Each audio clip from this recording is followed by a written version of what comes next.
নমস্কার, আমি শ্রুতশ্রী লেকটিওফেস কর্নারে সবাইকে আবার স্বাগতম। তো আজকে একটা দুর্দান্ত বই নিয়ে চলে এসেছি, যে বইটা আমি কিছুদিন আগেই পড়ে শেষ করলাম এবং বইটা পড়ার পরে কিন্তু রেশ কাটেনি। তো ভাবলাম রেশ থাকতে থাকতে বইটা রিভিউ করে ফেলা যাক। এবং দুর্দান্ত একটি বই, যে বইতে কিন্তু ফিকশনের আড়ালে লুকিয়ে রয়েছে নন ফিকশন বেশ কিছু জিনিস, এবং বইটি পড়ে আমার বেশ ভালোই লেগেছে। 5-এ 4 দেওয়ার মতো বই। কি বই, কোন বই, বিস্তারিত থাকছে আজকের ভিডিওতে। সুতরাং শুরু করছি আজকের বুক রিভিউ। আজকে যে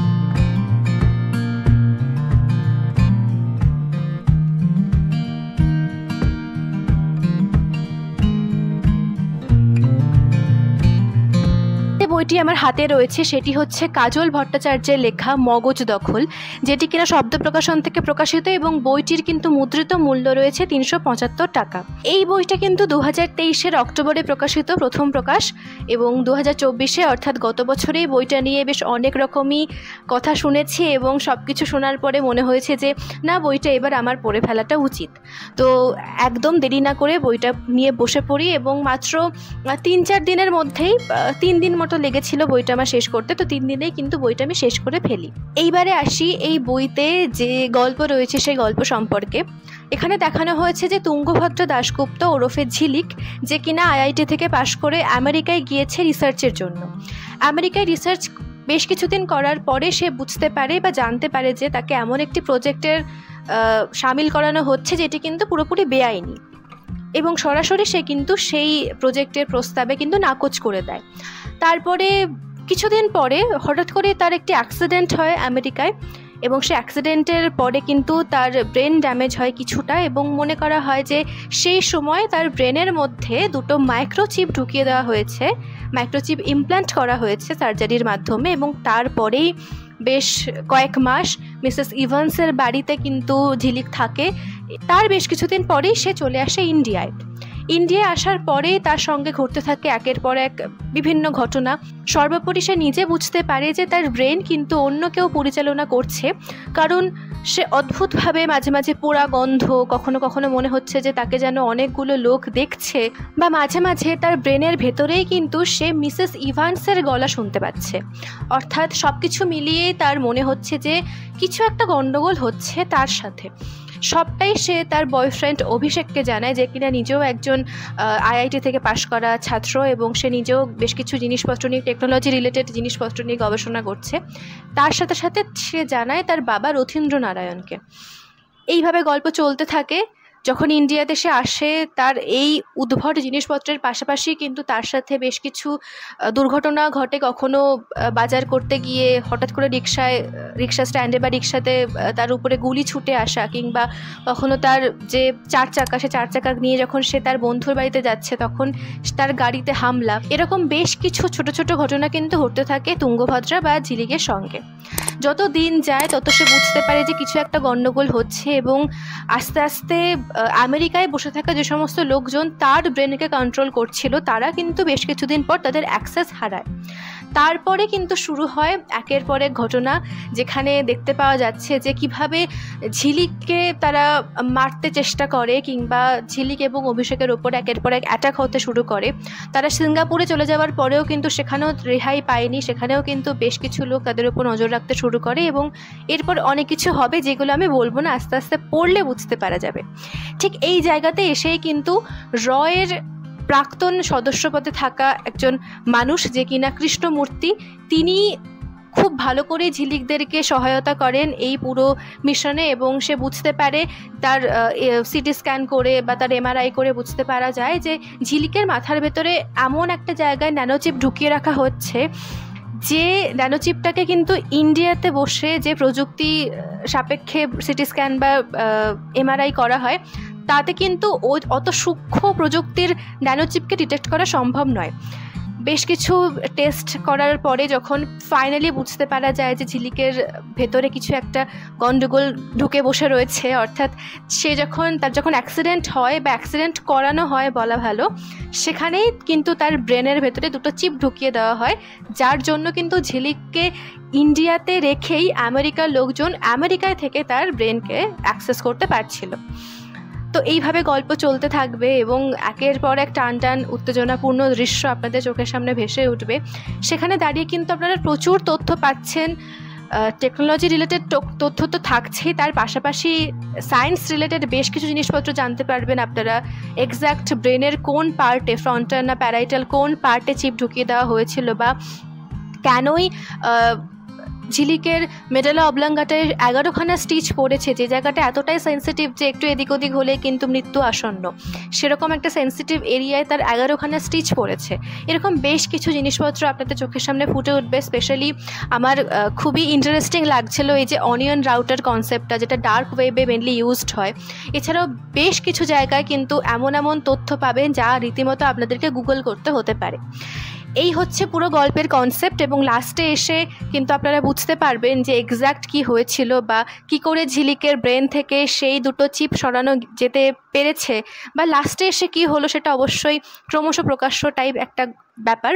তবে গল্পের শুরুই কিন্তু হয় ঝিলিকের মৃতদেহ উদ্ধার করা নিয়ে, এবং এখানেই আসে সবথেকে বড় টুইস্ট যে মৃতদেহটি যদি ঝিলিকের হয়ে থাকে তাহলে ঝিলিকের ব্রেন থেকে কীভাবে চিপগুলোকে সরানো হয়েছে এবং কীভাবেই বা শেষটাতে এসে একটা অন্য মোড়ক নিল। এই গল্পে কিন্তু আপনারা বেশ অনেকগুলো পার্শ্ব চরিত্র দেখতে পারবেন, যে পার্শ্ব চরিত্রগুলো কিন্তু ভীষণ ইম্প্যাক্ট রেখেছে এই গল্পে। যেখানে কিন্তু পাশাপাশি যেরকম অভিষেক এবং কৃষ্ণমূর্তিজির কথা আপনারা জানতে পারবেন, ঠিক পাশাপাশি কিন্তু রুহা এবং মেহের ক্যারেক্টারটিও ভীষণই ইম্পর্টেন্ট একটি ক্যারেক্টার, যেখানে দুজনেই তারা লেসবিয়ান, এবং এরকম একটা সম্পর্ককে লেখক খুব বোল্ডের সাথে তুলে ধরেছেন এই গল্পে। এবং এই তাদের কেমিস্ট্রি বা মেহেরের এত পরিমাণে ড্রাগস নেওয়া বা এত মদ্যপান করে তার যে অবস্থার অবনতি, শারীরিক অবস্থার অবনতি, সমস্ত কিছুর সাথে ঝিলিকও কিন্তু কোনো না কোনোভাবে জড়িয়ে। শুধু যে এই গল্পে আপনারা জানতে পারছেন যে কিভাবে এই টেকনোলজিকে নির্ভর করে ব্রেন অ্যাক্সেস করা হচ্ছে তা নয়, আপনারা কিন্তু তার পাশাপাশি এটাও জানতে পারবেন যে কীভাবে ইসরায়েলের মোসাদ টিম কিংবা আমেরিকার সিএআই, এই দুটো টিম মিলে যে একসাথে জোট বেঁধে এরকম একটা কাজে উত্তীর্ণ হয়েছে, যেখানে দাঁড়িয়ে মানুষের ব্রেনকে যদি হ্যাক করা হয় বা যদি মগজকে দখল করাই যায়, তাহলে কিন্তু ঠিক যেরকমভাবে এর পজিটিভ দিক হচ্ছে চিকিৎসা বিজ্ঞানে অনেক উন্নতি সাধন হতে পারে। কারণ যে সমস্ত রোগী কোমায় চলে গিয়েছে তাদের কিন্তু ঠিকঠাকভাবে ব্রেন রেসপন্স করতে পারে না বা শরীর রেসপন্স করতে পারে না, সেক্ষেত্রে ব্রেনকে যদি অ্যাক্সেস করা হয় খুব ইজিলি কিন্তু চিকিৎসা করা সম্ভব। ঠিক এরই পাশাপাশি কয়েনের অপর পিঠে কিন্তু দেখতে পারা যায় যে যদি মানুষের মস্তিষ্ককে আমরা অ্যাক্সেস করতে পারি তাহলে কিন্তু শত্রুপক্ষের যে চাল চলন বা এই যে এত যুদ্ধ, এত শত্রুতা, এত কিছু হচ্ছে, সেক্ষেত্রেও কিন্তু আমরা অনেক কিছুই জানতে পেরে যাব। সুতরাং ব্রেন হ্যাক করা is not a matter of joke, এবং ব্রেন হ্যাক করে যে কত কিছু ক্ষতি করা যায় মানুষের বা সমাজের, সেটাও কিন্তু তুলে ধরা হয়েছে এই উপন্যাসে বা এই পুরো একটা গল্পে।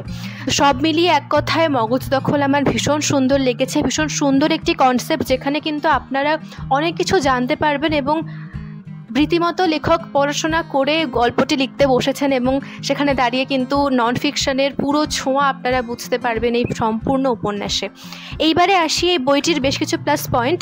সেটি হচ্ছে যে ফার্স্ট অফ অল এর পেজ কোয়ালিটি নিয়ে কোনো কথাই হবে না। শব্দ প্রকাশনকে কুর্নিশ এত সুন্দর পেজ কোয়ালিটি নিয়ে এই বইটিকে তৈরি করার জন্য। যখন বইটি পড়ছিলাম আমি মাঝে মাঝে পেজ উল্টানোর সময় মনে হচ্ছিল যে আমি একসাথে হয়তো দুটো পেজ উল্টে ফেলেছি, কিন্তু পরে দেখলাম যে না, ওটা একটাই পেজ এবং অতটাই মোটা একটি পেজ। তো পেজ কোয়ালিটি ভীষণ ভালো।